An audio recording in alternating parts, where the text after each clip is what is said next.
Igreja Metodista Renovada. Essa é mais uma mensagem de edificação com o pastor Edmagno Vieira.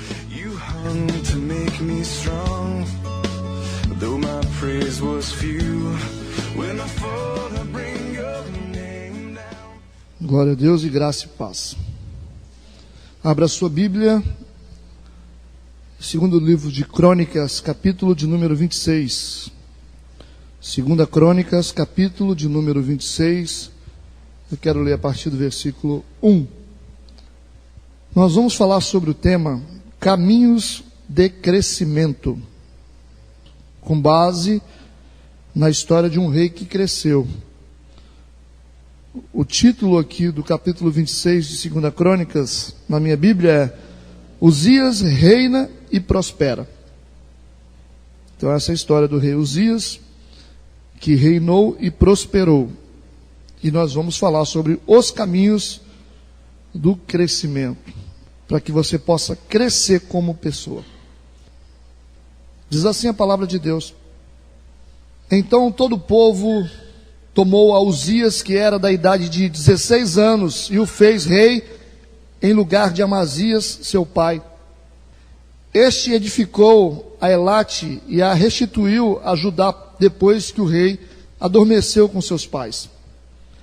Era Uzias da idade de 16 anos quando começou a reinar, e 55 anos reinou em Jerusalém, e era o nome de sua mãe Jecolias de Jerusalém. E fez o que era reto aos olhos do Senhor, conforme tudo o que fizera Amazias, seu pai.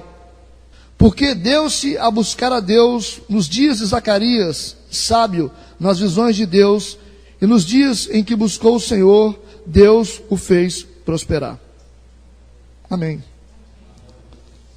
Vamos orar, amém? Senhor Deus, nós mais uma vez entregamos a nossa vida nas Tuas mãos, e queremos que esta unção de crescimento espiritual, material, possa tomar conta da nossa vida. Nós queremos crescer como seres humanos, crescer como filhos, maridos, esposas, queremos crescer como cristãos, queremos crescer como igreja.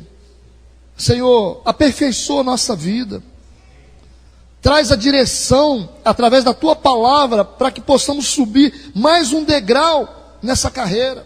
E por isso nós queremos entregar toda a nossa dependência ao Senhor, em nome de Jesus, quebrando todas as barreiras espirituais, para que a palavra do Senhor venha no nosso espírito e possa cumprir o Teu propósito.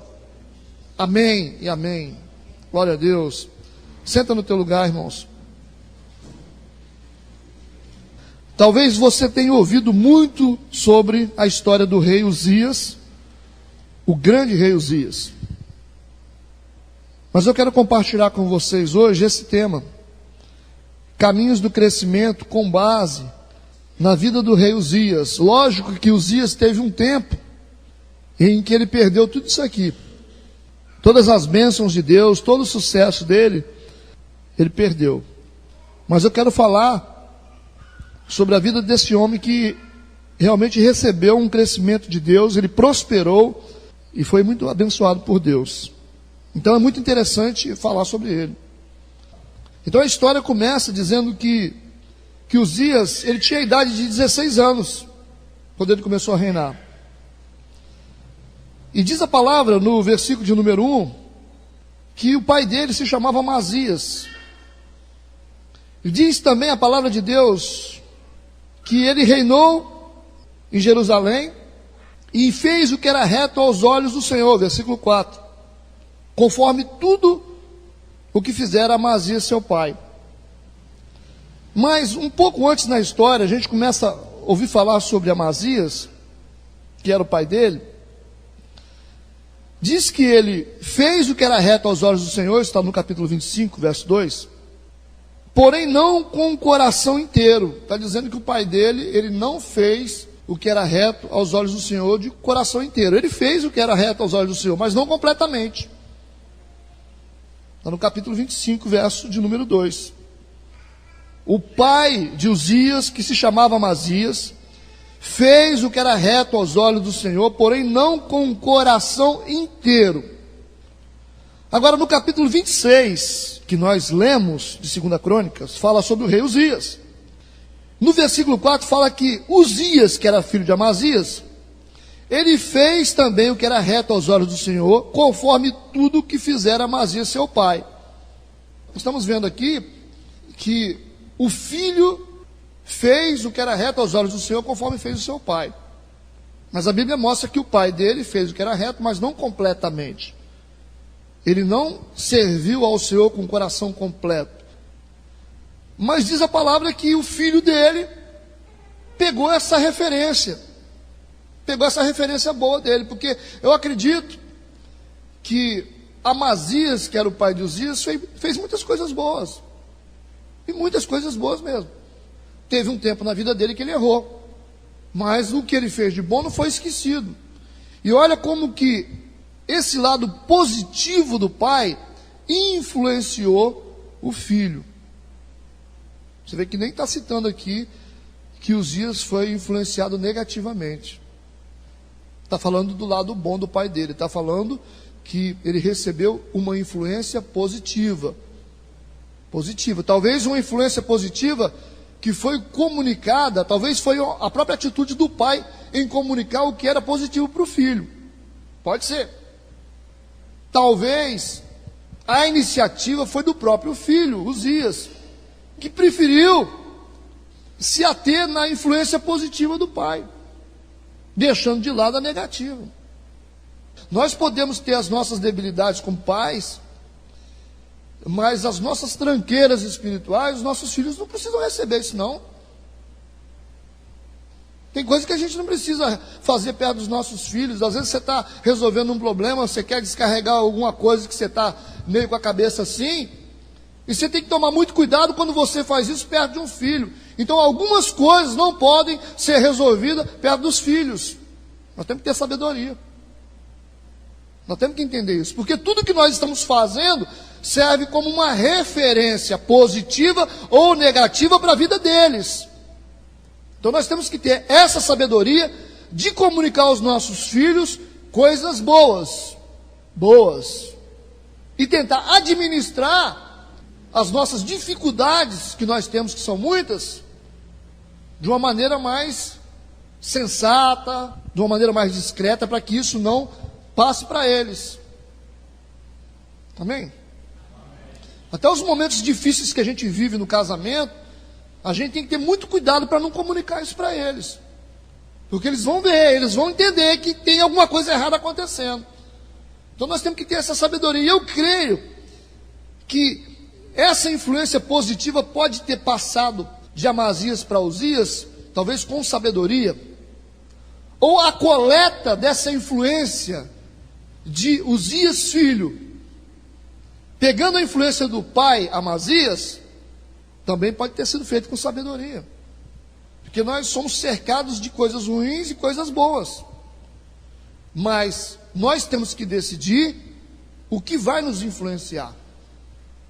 Se você quer ter um caminho de crescimento na sua vida, você precisa decidir o que ou quem vai te influenciar. Você tem poder para isso. Quem é que está te influenciando? Quem é a pessoa ou quais são as coisas que você deixou influenciar a sua vida? Você precisa decidir isso. Por que que nós dizemos isso? Porque nós estamos cercados de coisas positivas e coisas negativas. Nós temos amigos que comunicam coisas boas e amigos que comunicam coisas ruins. Nós temos familiares que comunicam coisas boas e familiares que comunicam coisas ruins. Nós temos pessoas na igreja que muitas vezes trazem cargas negativas para a gente, mas nós temos pessoas que trazem cargas positivas para a gente. Então nós, no meio dessa ciranda de comunicação, de coisas boas e coisas ruins, nós temos que decidir o que vai nos influenciar. Porque não tem como você tirar o menino da escola, ele vai estar na escola.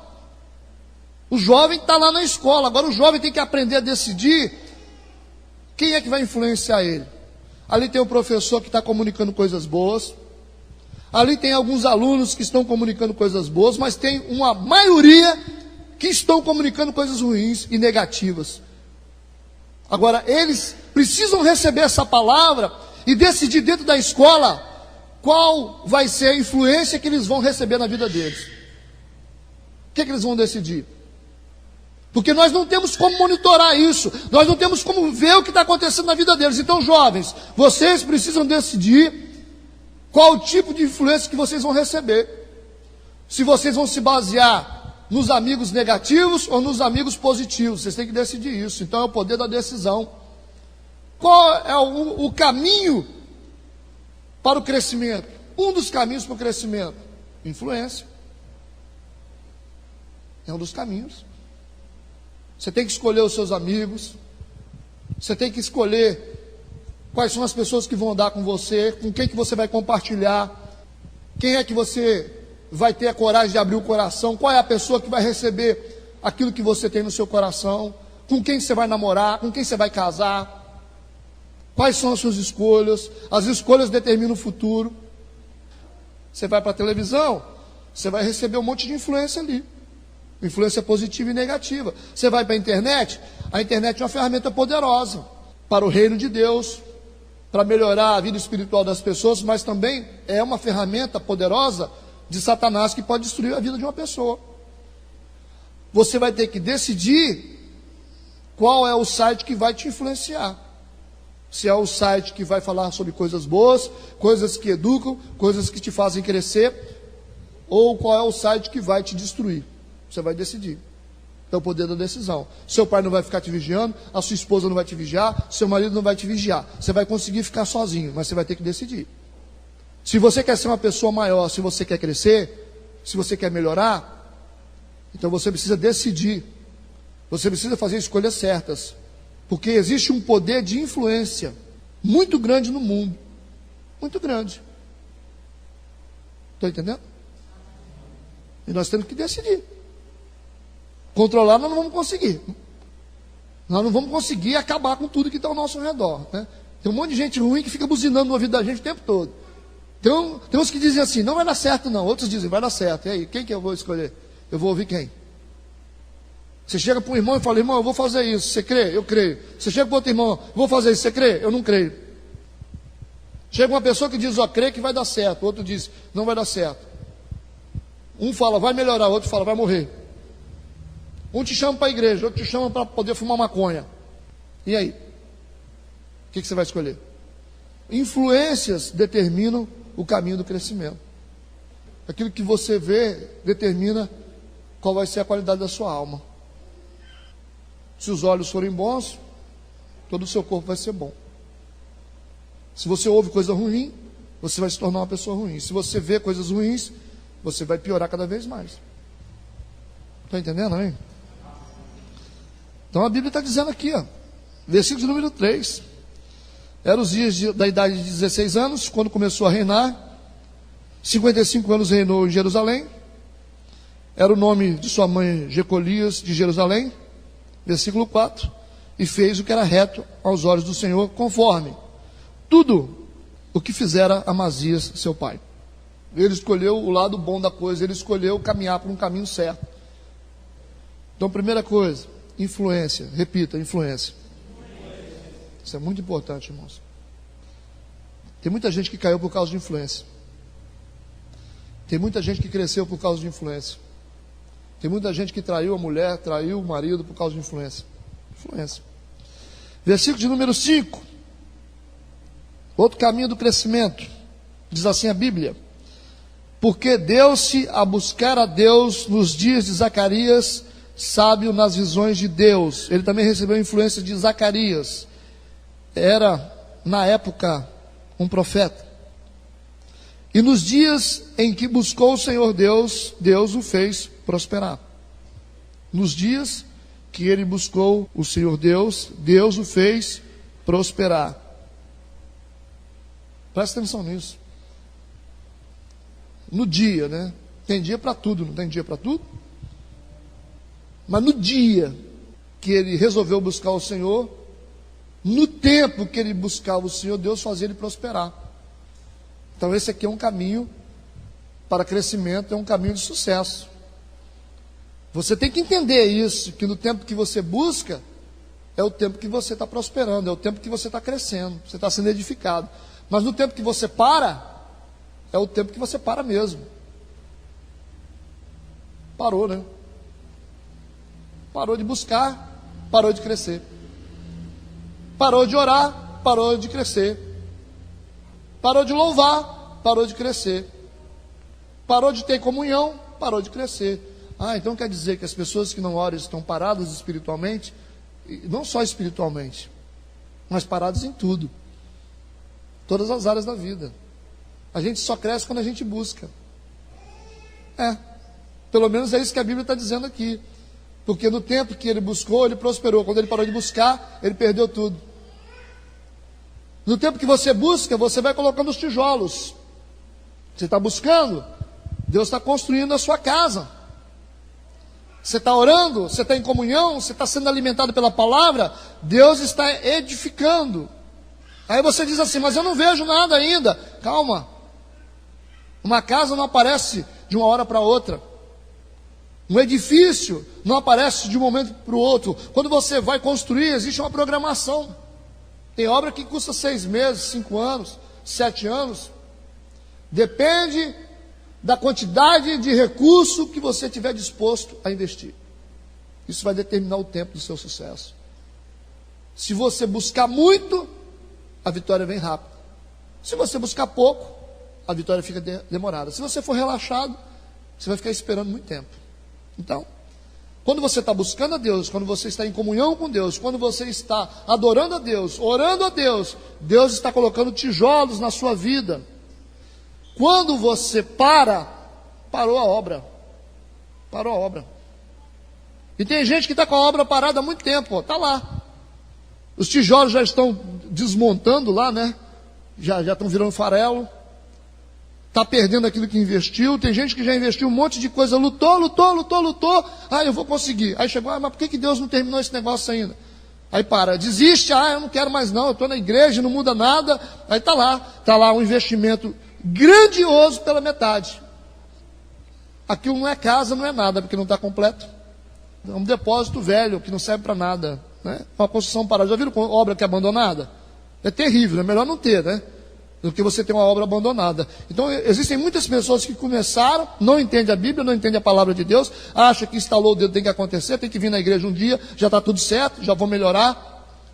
Eu tenho vários anos que eu estou buscando, tentando construir alguma coisa. Tem gente aí que tem 15, tem outros que tem 20. Tem gente que tem 5 anos que está lutando e está esperando Deus fazer. E você chega na igreja hoje e já quer que Deus resolve tudo? O que é isso, né? Espera aí. O edifício se constrói de tijolo em tijolo. Você não coloca 300 tijolos de uma vez só. Você vai colocando, edificando, vai montando, vai chegando lá em cima. E a Bíblia está dizendo aqui que no tempo, nos dias em que ele buscou o Senhor, Deus o fez prosperar. Versículo de número 5. Então qual é o seu tempo agora? Qual é o seu tempo? Qual é o tempo que você está vivendo? É o tempo de buscar? É o tempo de estar buscando? Ou o tempo de estar com os braços cruzados esperando chover? A sua obra pode estar parada, a sua obra pode estar parada. Você precisa buscar a Deus. Quando você busca o Senhor, você pode ter a certeza que Ele está trabalhando a seu favor. Você crê nisso? E aí é só uma questão de tempo, irmãos, para as coisas chegarem no lugar. É só uma questão de tempo. É só esperar que Deus vai terminar a obra. Aquele que começou a boa obra há de completá-la. Não é isso que a Bíblia diz? Ele começa e ele termina a boa obra. Um dos maiores dons do cristão é saber esperar. Uma capacidade incrível que a gente tem que desenvolver, é saber esperar. Você pode ficar do lado assim que você não vai conseguir mudar a situação olhando, não. Você tem que buscar, você tem que orar, perseverar, ser fiel ao Senhor, que todas as coisas vão sendo colocadas nos seus devidos lugares. Quando você chegar lá na frente, você vai falar: puxa vida, como que eu melhorei? Mudei a minha fala, mudei a minha maneira de pensar, minha família está mudando, meu filho está mudando, a minha casa mudou, o meu trabalho melhorou. Você vai enxergar um monte de coisas sendo mexidas na sua vida, e você vai entender o caminho que você percorreu. Só que tem gente que não percebe. Não existe uma pessoa que está na presença de Deus que não cresça. Isso não existe. Toda pessoa que está na presença de Deus, andando com Deus, essa pessoa, ela vai crescer.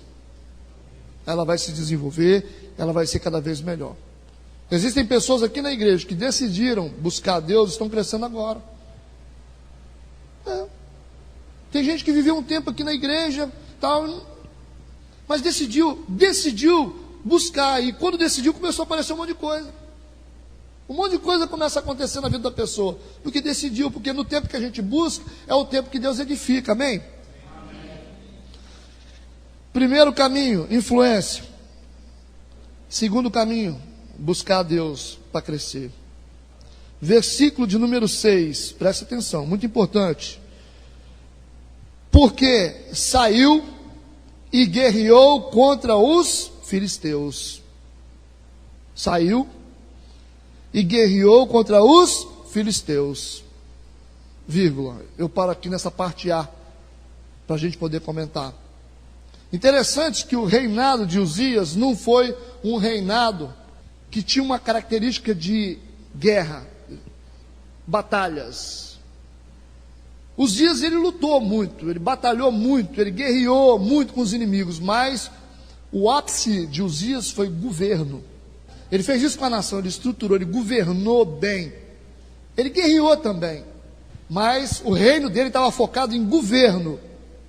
Em governo. Não em fazer guerra, mas governar. Ele fez muitas armas, desenvolveu com inteligência muitas armas importantes. Mas o foco de Uzias, da história de Uzias, era governar bem. Não ser um bom guerreiro, mas ser um bom governante. Esse era o foco dele. Mas mesmo sendo um bom governante, ele não abriu mão da guerra. Não abriu mão da guerra. Isso é muito importante, o que está dizendo aqui no versículo de número 6. Porque saiu e guerreou.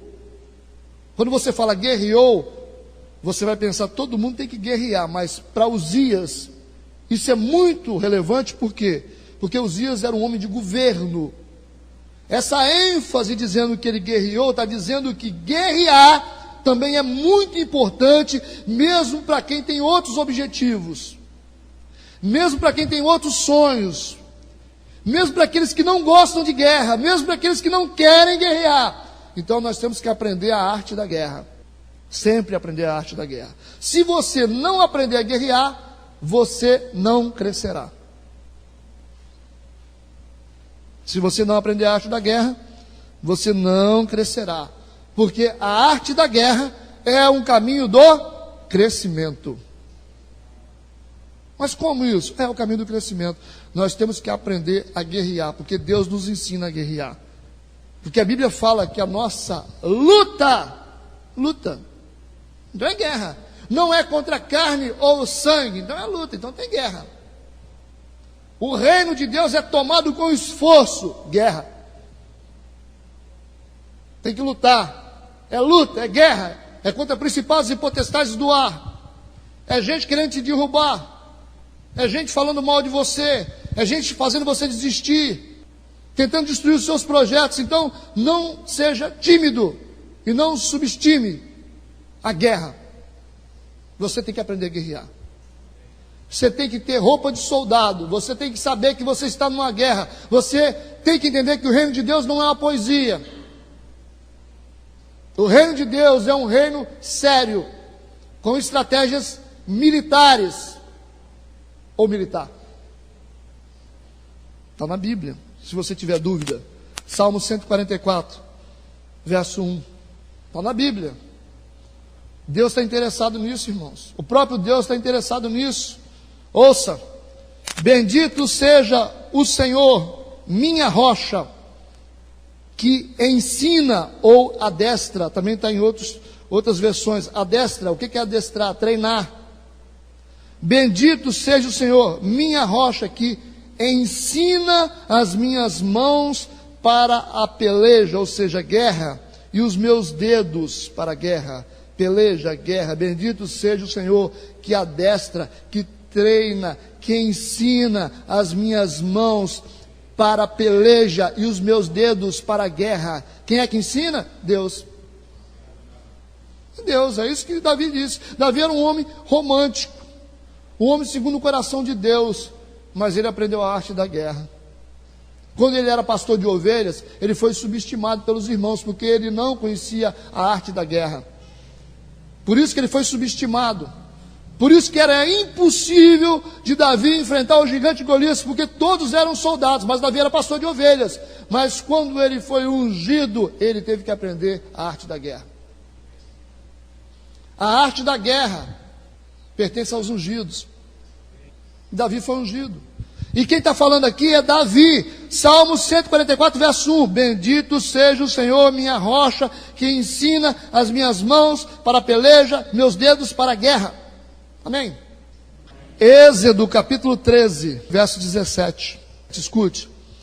E aconteceu que quando o faraó deixou ir o povo, Deus não os levou pelo caminho da terra dos filisteus. Por quê? Que estavam mais perto. Porque Deus disse para que, porventura, o povo não se arrependa, vendo a guerra, e volte ao Egito. Para passar no território dos filisteus, eles precisavam entender a arte da guerra. Como eles vieram do Egito, e eles não aprenderam a guerrear, usar a espada, Deus não deixou eles passar pelo caminho dos filisteus. Porque para passar tinha que saber guerrear, senão morria todo mundo. Então Deus fez com que eles atravessassem outro caminho, porque eles não sabiam a arte da guerra. Se eles soubessem guerrear, Deus ia fazer com que eles passassem ali, porque ali estava mais perto de chegar em Canaã. Ou seja, a guerra é a fronteira de Canaã. Quem entendeu? Irmãos, vou falar de novo. A guerra é a fronteira de Canaã. Canaã estava aqui e os filisteus estavam aqui. Como eles não estavam preparados para guerrear, Deus fez eles passar para outro lugar. E eles caminharam muito mais tempo até aprender a arte da guerra. Quando eles chegam em Josué, a maioria deles já são soldados. Olha que interessante, irmãos. Mas quando você não aprende a guerrear, quando você não sabe guerrear, quando você não quer guerrear, sabe o que acontece? O seu caminho fica mais longo. Tem gente que corre dos problemas. Ah, não. Deixa para lá. Então anda. Fica andando no deserto. Porque quando chegaram em Canaã, eles teriam que remover todos os inimigos lá de dentro. Então eles tiveram que peregrinar no deserto por muito mais anos, porque não sabiam a arte da guerra. Enquanto você não se dispor a lutar, você não consegue chegar em Canaã. É por isso que muita gente está andando. A maioria das pessoas fazem assim. Elas não querem lutar. Elas não querem usar as armas de Deus. Elas não querem lutar para poder mudar. Elas não querem lutar para poder mudar a família. Elas querem o caminho mais fácil. Por isso que elas ficam andando. E ficam falando, mas cadê minha bênção? Não chegou a bênção. Deus só vai andar mais. Mas cadê a minha bênção? Não chega. Vai andar mais. E fica andando. Aqueles que conseguem guerrear, aqueles que aprendem a arte da guerra, eles chegam mais rápido em Canaã. Por isso que os covardes não conseguem chegar em Canaã. Só fica andando. Não quer enfrentar. Por que você não quer assumir esse ministério? É que eu tenho medo. Eu tenho medo do pessoal não gostar. Eu tenho medo de falar em público, eu tenho medo de fazer. Por que você não assume isso? Por que você não faz isso? Por que você não quer isso? Ah, mas aí eu vou ter que enfrentar a minha família, aí eu vou ter que enfrentar os meus amigos no trabalho. Todo mundo debocha de mim porque eu sou cristão, então eu prefiro ficar do jeito que eu estou. Por isso, não consegue guerrear. E por isso que o caminho fica mais longo. Nós temos que aprender a guerrear. Ser valentes. Ser forte. Falei, eu vou encarar, Deus está comigo. Não é assim que Davi fez? Eu vou contra ti em nome do Senhor dos Exércitos. Eu vou. Foi assim que os espias viram. A maioria deles olharam, meu Deus, um monte de gigante em Canaã. Josué e Caleb. Isso é fácil para nós. Vamos ver o lado bom da coisa. Vamos ver que Canaã também é uma terra que emana leite e mel. Gigantes, ó, não são de nada, nós vamos vencer todos eles. Capacidade para lutar. E Josué e Caleb foram grandes guerreiros na arte da espada, da lança, do escudo. Então o cristão tem que saber guerrear. Se é para enfrentar, vamos enfrentar. Se é para lutar, vamos lutar. Se é para vencer, nós vamos vencer. Se a gente tiver que pagar o preço, nós vamos pagar o preço. Vamos perseverar, não tem covarde nesse lugar. Amém, irmãos? É assim que funciona. A gente luta pela família, a gente luta pelos filhos, luta para conseguir emprego, luta para crescer. A gente luta sempre. Pode vir a luta, mas aqui tem espada. Amém? Quem está entendendo? Quarto caminho do crescimento. Quarto caminho do crescimento, versículo de número 6. Escute. Saiu e guerreou contra os filisteus e quebrou o muro de Gate, ou Gat, e o muro de Jabiné, e o muro de Asdod, e edificou cidade em Asdod entre os filisteus. Edificou, repita, edificou. Repete de novo para você acordar. Edificou. Edificou. E depois, e Deus o ajudou contra os filisteus e contra os arábios que habitavam em Gur-Baal e contra os meunitas. E os amonitas deram presentes a Uzias e seu renome foi espalhado até a entrada do Egito, porque se fortificou altamente. Versículo de número 9.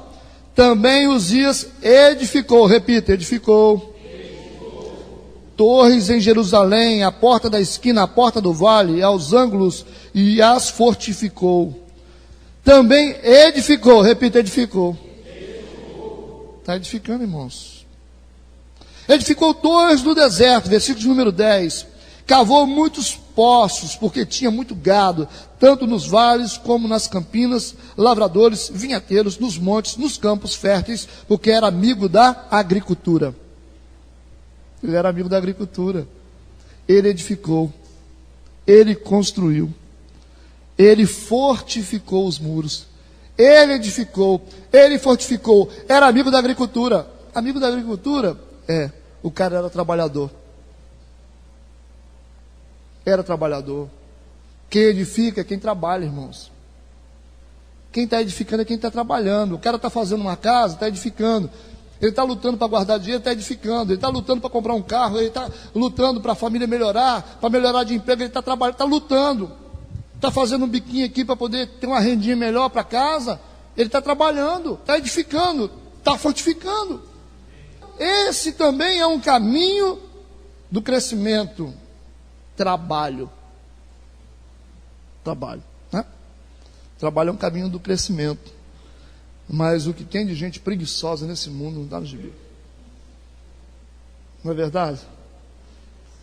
Tem muita gente preguiçosa. E dentro da igreja. Dentro das igrejas, o que mais tem é gente que acha que Deus vai resolver tudo. Tudo é o Espírito Santo. Olha, eu sou cristão agora, não tem que sentar a cabeça com nada. Eu não preciso nem correr atrás de emprego não, porque olha, eu vou lá na igreja, vou orar, que Deus vai abrir uma porta, não vou nem lá, não mando nem currículo, não preciso de nada. Tem um monte de gente assim que acha que ser cristão é ser poderoso a ponto de não ter que ter responsabilidade, não ter que estudar, não ter que trabalhar. Irmão, tem que trabalhar sim. Trabalhar. Esse papo de que só a igreja que enche barriga, isso é mentira. É mentira. Tá bom? Tem que trabalhar. O próprio Jesus trabalhou. O próprio Paulo trabalhou. Tem que trabalhar. Trabalhar bastante. Né? Logicamente que tem que respeitar o que é de Deus. Mas temos que trabalhar. Agora, gente preguiçosa, aí o cara fica preguiçoso demais e fala assim, não, eu tenho que ser obreiro, porque eu não fui chamado para trabalhar. Eu já conheci pastor que fala assim, não, eu não trabalho, sabe por quê? Porque eu não fui chamado para trabalhar. Fui chamado para ser obreiro. Então eu não gosto, não consigo, eu começo a trabalhar, eu não aguento, dá aquele negócio ruim, e a mulher fala assim, tadinho, é porque não tem chamado para trabalhar. Então ele foi chamado para obra, aí encosta na igreja e fica aquele monte de gente pagando as despesas dele, cuidando dele, não faz nada. O cara que não trabalha lá fora, não trabalha aqui dentro. Não se iluda, tá, igreja? Quem não trabalha lá fora, não trabalha aqui dentro. Uma vez que eu tentei botar um preguiçoso para poder fazer a obra de Deus, acabou em nada. Acabou em nada, não dá certo. Isso aqui é por experimento, eu já sei, tá? Então, Deus gosta de gente que trabalha. Quem não trabalha lá fora, não trabalha aqui dentro. Quem não honra a família lá fora, não honra a família de Deus aqui dentro. O cara que não honra a esposa, ele não vai honrar a igreja. Se ele não ama os filhos, ele não ama a igreja. Se ele não respeita o patrão, ele não respeita o pastor. Pode crer em mim. Crê em mim agora. Tá bom? Porque agora sou eu que estou falando. Quem não respeita patrão, não respeita pastor. Quem não respeita as leis, não respeita os princípios da igreja. Não adianta. Gente enrolada, gente que não quer saber de andar na linha, não adianta. Não adianta. Quanto eu puder, eu vou lutar contra isso, em nome de Jesus. Nós precisamos trabalhar, ter bons empregos, lutar, estudar, crescer, ganhar dinheiro, para poder ajudar a nossa família, estudar os nossos filhos, colocar comida na nossa casa, não deixar a nossa família padecer necessidade. Agora, quando Deus chamar para a obra, aí é outra história, né? Mas por enquanto a gente trabalha, certo? Porque o rei Uzias trabalhou. Provérbios capítulo 6, vamos ouvir o que Salomão diz. Provérbios capítulo 6, verso 6, diz assim: vai ter com a formiga, ó preguiçoso. Como? Vai ter com a formiga? Está dizendo que a formiga é melhor do que o preguiçoso? Vai aprender com a formiga, ó preguiçoso. A formiga é melhor que você. Olha para os seus caminhos, observa as formigas e vê se você fica um pouquinho sábio, ser sábio. Pois ela, não tendo chefe, nem guarda, nem dominador, ela prepara no verão o seu pão, e no tempo da cega ajunta o seu mantimento. Ajunta o seu mantimento. A formiga trabalha. E olha que a formiga não senta na faculdade para estudar. Olha que a formiga, ela está dizendo na Bíblia aqui que ela não tem chefe, não tem guarda, não tem ninguém que domina ela, a não ser Deus, né? Mas ela prepara no verão o seu pão. Fica todo mundo vendo a formiguinha trabalhando, né? Carregando o pãozinho, que ela sabe, quando vier o frio, já está tudo certo. Quando vem chuva, ó, está tudo, o mantimento está tudo guardadinho. Está trabalhando para prover no tempo da necessidade. Prepara no verão o seu pão, na cega ajunta o seu mantimento. Ó preguiçoso, até quando ficarás deitado? Quando te levantarás do teu sono? Ó preguiçoso, reage. Aprende com a formiga. Não precisa nem aprender com o pastor, né? Deus está dizendo assim, não precisa nem aprender comigo, não, aprende com a formiga. Ela não tem o seu cérebro, mas ela tem a capacidade de trabalhar, entender que no tempo difícil eu preciso ter provisão. Então, trabalho é um caminho de crescimento. Versículo de número 11, estamos no final. Tinha também Uzias um exército de homens destros nas armas, que saíam à guerra em tropas, segundo o número da lista feita por mão de Jeiel, chanceler, e Maceias, oficial debaixo das mãos de Ananias, um dos príncipes do rei. Todo o número dos chefes dos pais, varões valentes, era 2.600. Debaixo das suas ordens havia um exército guerreiro de 307.500 homens, que faziam a guerra com força belicosa, para ajudar o rei contra os inimigos. Olha o que esse cara tinha aqui, irmãos. Tinha um exército de homens especialistas nas armas. Tinha homens especialistas, príncipes. Tinha uma força de guerra belicosa, significa material bélico, ou seja, homens que sabiam usar armas, homens especialistas para trabalhar com ele, para servir ele. Então ele sabia se cercar de gente boa, viu? Ele era um camarada inteligente, e ele não tinha do lado dele gente para dar dor de cabeça, não. Ele colocou do lado dele pessoas que sabiam o que tinha que fazer. Eram especialistas, eram homens capacitados para a guerra, homens que entendiam a guerra. Ele cercou a vida dele de pessoas habilidosas, está aqui na Bíblia. Gente competente. gente instruída, gente capacitada, gente que tinha discernimento daquilo que estava fazendo. Isso. Então nós precisamos também disso, né? Você também precisa disso, ter amigos, bons amigos, boas influências, ter do seu lado gente espiritual, gente que ora, fazer amizade com gente que ora, gente que tem compromisso com Deus, gente que ouve a voz de Deus, gente especialista, gente que conhece o poder da oração, especialistas em oração, gente que teme a Deus, especialistas em temer a Deus, não é gente que fica assim, eu temo a Deus, mas hoje eu não temo, hoje eu ando com Deus, outro dia eu não ando. Então você tem que procurar amizade e ter pessoas do seu lado, construir o seu futuro com pessoas que sabem o que querem. Nós estamos tentando fazer isso. Está ali no projeto da igreja. Lideranças aptas para formar novos discípulos, ganhar novas almas. Agora, quem é que ganha alma? Quem é especialista? Especialista em quê? Em temor a Deus. Especialistas em quebrantamento. Gente que sabe adorar a Deus, gente que reconhece o poder de Deus, gente que é fiel. Fiel de verdade, não é fiel que fala assim, hoje eu sou fiel, mas amanhã, não aguento não, estou fora, hein? O que Deus precisa? Deus precisa de gente assim? Não precisa. Deus precisa de gente que topa, gente que quer, gente que diz assim, nós vamos orar, nós vamos vencer, nós vamos perseverar, nós vamos chegar lá, porque nós confiamos nesse Deus. São os especialistas espirituais, gente guerreira, gente que anda com Deus de cabeça erguida, gente que tem responsabilidade. Conta comigo, nós vamos até o fim, nós vamos lutar, nós vamos orar pela sua família, não vai faltar nada nessa casa, nós vamos cuidar dessa igreja, nós vamos fazer. Conta comigo, assim como eu estou acostumado a cuidar da minha casa, eu cuido da casa de Deus. Assim como eu cuido do meu trabalho, eu vou cuidar do meu ministério. Assim como eu lido com as minhas finanças, eu vou lidar com as finanças de Deus. Assim como eu honro os meus amigos, eu vou honrar o povo de Deus. Assim como eu amo os meus irmãos em casa, minha família, eu vou amar a família de Deus. São especialistas.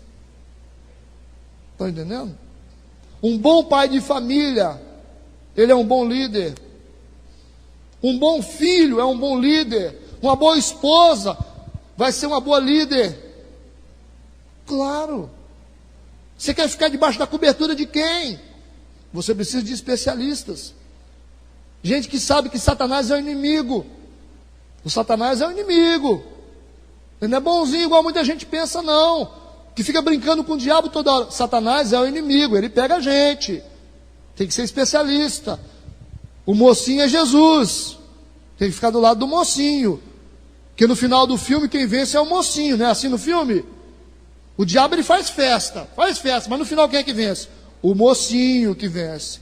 Então parece que Jesus não está na área, mas no final quem vence é Jesus. Na Bíblia, sempre o diabo perde e Deus vence. Não tem nenhuma parte da Bíblia que o diabo vai vencer. O diabo sempre perde para Jesus o tempo todo, do começo ao fim. Começa perdendo no início, perde no meio, perde aqui mais no final perde também, e vai para o lago de fogo ardente. E você vai ficar do lado de quem? De quem perde ou quem ganha? Então se torna um especialista, amém? Versículo de número 14, o último. E preparou-lhes Uzias para todo o exército escudos e lanças e capacetes, couraças e arcos, e até fundas para tirar pedras. Também fez em Jerusalém máquinas da invenção de engenheiros, que estivessem nas torres e nos cantos, para atirarem flechas e grandes pedras, e voou a sua fama até muito longe, porque foi maravilhosamente ajudado até que se tornou forte. Ele foi maravilhosamente ajudado. Por quem? Por quem? Quem é que foi que ajudou ele? Deus. Foi ele. Foi Deus que ajudou ele. Todo esse sucesso, todo esse crescimento aqui, está resumido no nome, Deus. No nome. A Bíblia está dizendo que ele foi maravilhosamente ajudado. Está definindo aqui, no versículo de número 13, No final, está dizendo que ele foi maravilhosamente ajudado. Aqui mostra, revela a figura de Deus no meio desse monte de capacidade dele.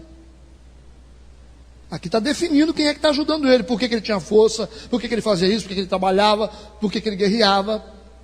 Por que ele fazia tudo isso? Porque Deus estava com ele, porque ele foi maravilhosamente ajudado, ele foi super ajudado, ou seja, ele foi carregado nos braços. Uzias teve sucesso porque Deus era com ele. Então você tem que reconhecer, esse é o caminho do crescimento, o principal caminho. Reconheça que tudo só existe na sua vida por causa do Senhor. Esse é o melhor caminho do crescimento.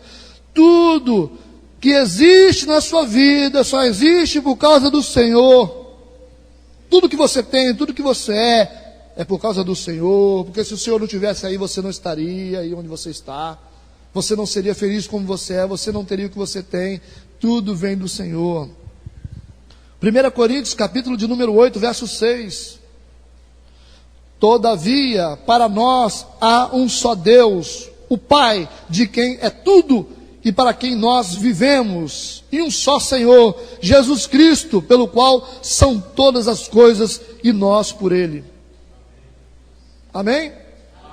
João 15, verso 5. Eu sou a videira, vós as varas. Quem está em mim e eu nele, esse dá muito fruto, porque sem mim nada podeis fazer. Sem mim nada podeis fazer. Sem mim nada podeis fazer. Jesus está dizendo, vocês não fazem nada sem Ele, eu não faço nada sem Ele. João capítulo 1, verso 3. Todas as coisas foram feitas por Ele, e sem Ele, nada do que foi feito se fez. 3 versículos dizendo que tudo vem dEle. Todas as coisas foram feitas por Ele, e sem Ele, nada do que foi feito se fez. Quem somos nós, né? Quem é você, quem sou eu? Então, se você quer crescer, essa é a sua base de sustentação. Se você quer crescer como ser humano, como homem de Deus, como mulher de Deus, crescer nas finanças, crescer, siga esses conselhos em nome de Jesus.